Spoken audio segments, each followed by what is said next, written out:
Hi, Dr. Erickson here. I want to talk to you today about fuel and activation for the brain. There are essentially two things that the brain needs to survive. Fuel, which can come in the form of oxygen and glucose, and activation, which is stimulation. Let's talk first about fuel. There are two types of fuel that the brain needs. The first one is oxygen. Oxygen is an important critical function, and our ability to handle and utilize oxygen diminishes as we grow older. If you want to continue your body's ability to stay healthy and young, particularly your brain, it's very important to make sure that you're getting adequate amounts of oxygen.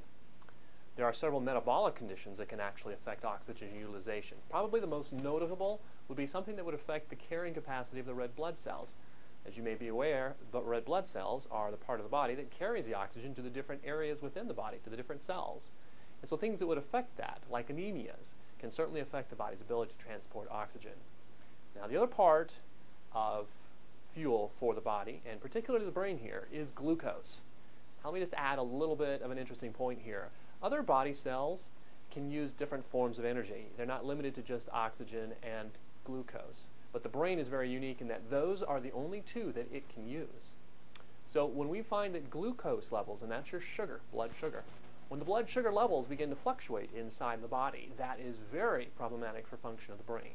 And that's going to influence the brain's ability to stay on top of targets and tasks. With blood sugar, many times we've had it evaluated, and perhaps you've been told that your blood sugar is okay. Blood sugar regulation and interpretation varies from area to area, from lab to lab. There are what are called pathological ranges on your lab findings. These are very broad ranges that the laboratories establish. These are not necessarily optimum. They are simply an indication that perhaps you're falling out inside or outside of a disease pattern. However, an optimum range is going to allow us to appreciate whether or not you're moving in the right or the wrong direction.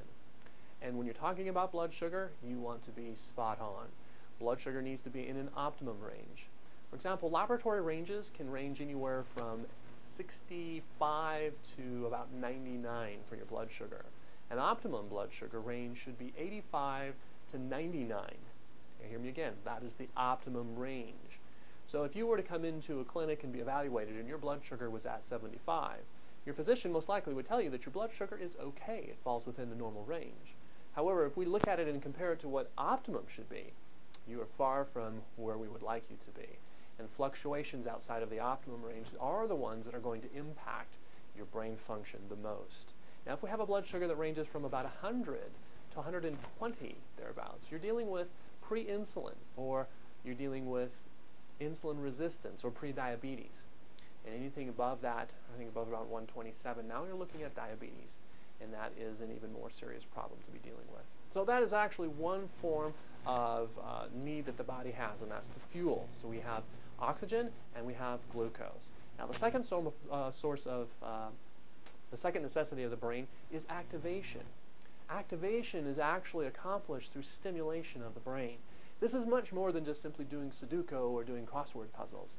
As a matter of fact, there was a quote by Dr. James Zoll, who is the professor of neurobiology and biochemistry at Case Western University. And he says, learning is physical. Learning means the modification, growth, and pruning of our neurons. There are brain cells. The connections, which are called synapses, and the neuronal networks through experience. When we do so, we are cultivating our own neuronal networks, and we become our own gardeners. What does he mean by that in layman's terms? What he means is that as we stimulate our brain appropriately, we are actually creating a situation where the brain can grow and establish new connections and become more efficient and function better. The term here is called neuroplasticity. It's a technical term basically meaning that the brain has the ability to adapt and grow. Now, when we're talking about children with ADD and ADHD, there is a problem with the brain. The brain is not functioning as it's supposed to, and that's leading to the symptom sets that the child has. However, if the brain can properly be stimulated, those areas of the brain that aren't functioning appropriately can begin to redevelop and establish new connections. And we can literally see a child who has neurological deficits that sum up a diagnosis such as ADD or ADHD. We can see them begin to come out of that particular symptom set and become more of a functioning integral of society once again. Wonderful thing, this neuroplasticity. However, there is specificity involved. There is a need for paying attention to the correct stimulation for the brain, and also what the brain needs for fuel, which would be oxygen and glucose. This is Dr. Erickson saying, hope you enjoyed this segment here, and I look forward to you at another time. Goodbye.